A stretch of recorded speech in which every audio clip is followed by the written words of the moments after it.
week or 2 weeks after the Civil War ended.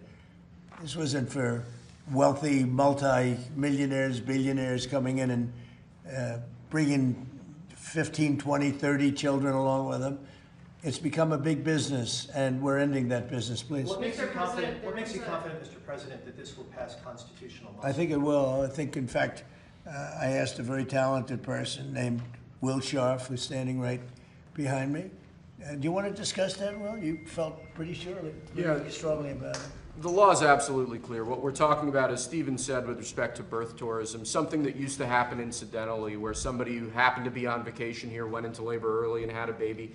This was sort of a relatively small problem. What we've seen in recent years, though, is organized rings, at times criminal rings, setting up a system whereby tens, hundreds, thousands, tens of thousands of people can come to this country in an organized fashion and give birth here purely for the sake of obtaining birthright citizenship. This order takes a number of different actions intended to combat those sorts of organized practices. We look very heavily at denying visas to people that we have reason to believe are coming here for that purpose. Visas both for putative parents, but also for the people organizing these rings. There's also obviously a law enforcement component. We'll have a full fact sheet released on this soon, but what we're doing is taking legally validated means that are clearly within our disposal and targeting them square on to this birth tourism industry. There's absolutely nothing in here that runs afoul of any of the Supreme Court's opinions on the subject.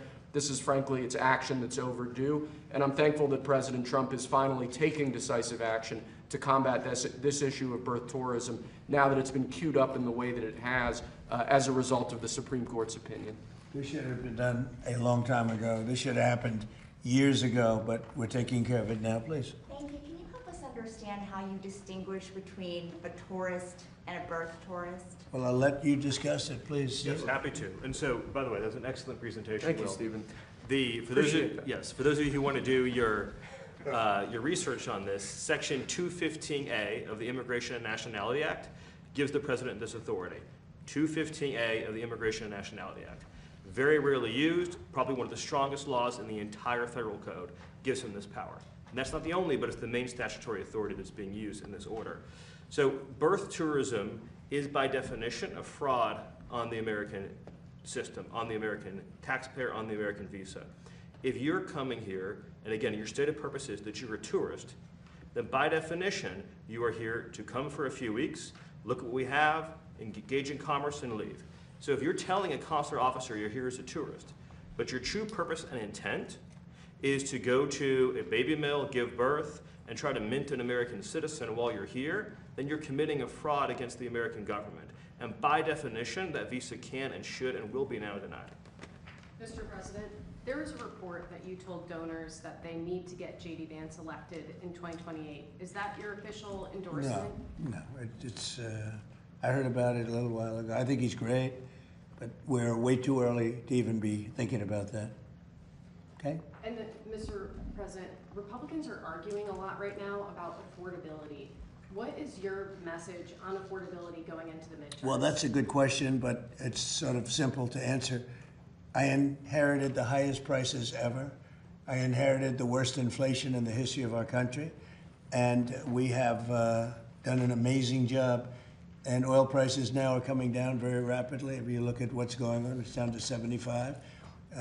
When I started the very important excursion into the Islamic Republic of Iran, it was a very important excursion because they can't have a nuclear weapon. Otherwise, the whole world would get blown up. We're not going to let that happen. Not only us, not only the Middle East, the whole world would have been catastrophic. We had no choice. We had oil down to less than $2, in many places like Iowa. Oil was down to, gasoline was down at numbers that people hadn't seen in years. $1.85, $1.95. So it passed Tuesday. I was in Iowa at a stop, and we had $1.95, another one, $1.85 a gallon. And we'll see those days pretty soon again, based on everything I see, as soon as the war ends. And I think it's going to end pretty soon. I don't think they can go much longer. Yeah, please. Has a deal been reached to reopen the Strait of Hormuz? Well, I don't want to say it has been. It's sort of open right now. you know, we have a thing called the blockade headed up by the U.S. Navy, and we control it. And now we control it, but they can always shoot something. They always have something or drop a mine. And if you have one mine sitting out there, you sort of mess things up because people don't want to take their billion-dollar boats and accidentally get hit by a mine. But I think we're doing very well. I just, you know, I'm involved in the negotiation. I think we're doing fine. It could be soon, yeah. Mr. President, have you lobbied any of the undecided Republicans who will vote tomorrow on Todd Blanche's nomination? I will lobby if I need to. I will lobby very, very diligently because he's outstanding. He should be good. I mean, I can't imagine he's as good as there is in the country. People have such unbelievable respect for Todd Blanche, so hopefully that won't be necessary. I spoke to some people, I did, but hopefully it'll all work out very well for the country because you're not going to find better than Todd Blanche. Will you reach out to Senator Murkowski, Senator Cassidy, for instance? Let's see if we need anybody. I'll reach out to whoever I have to, but anybody voting against him would be doing a great disservice to the country, please. Mr. President, the deadline for Representative Max Miller to withdraw from his race is coming up next week.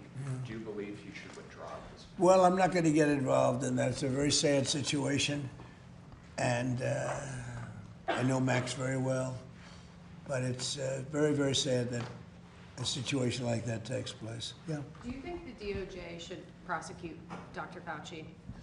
Well, you know, they prosecuted Peter Navarro, and they prosecuted Steve Bannon, two very decent people, over something that essentially was never prosecuted before.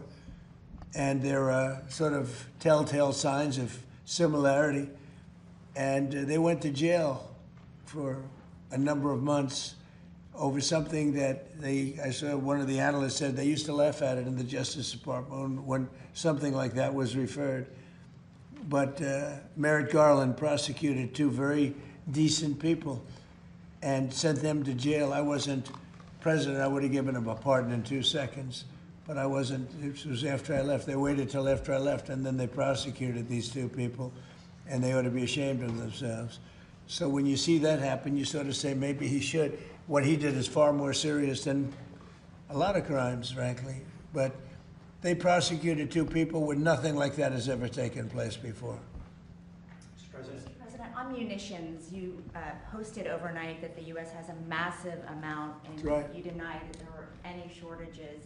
There is a supplemental request for $21 billion Sure. to restock. So why is that request still there if there's Well, no because we urgency? need more all the time. I mean, we need more. Look, we gave tremendous amount to Ukraine. The Biden people did. And they were given free of charge. No charge. No charge. Billions, hundreds of billions of dollars. And fortunately, I built up so much during my term.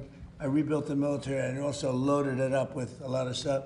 And we have certain types of munitions that are very powerful, that we have unlimited, virtual unlimited supply. We have others where it's a little bit tighter, and we're getting them in on a daily basis.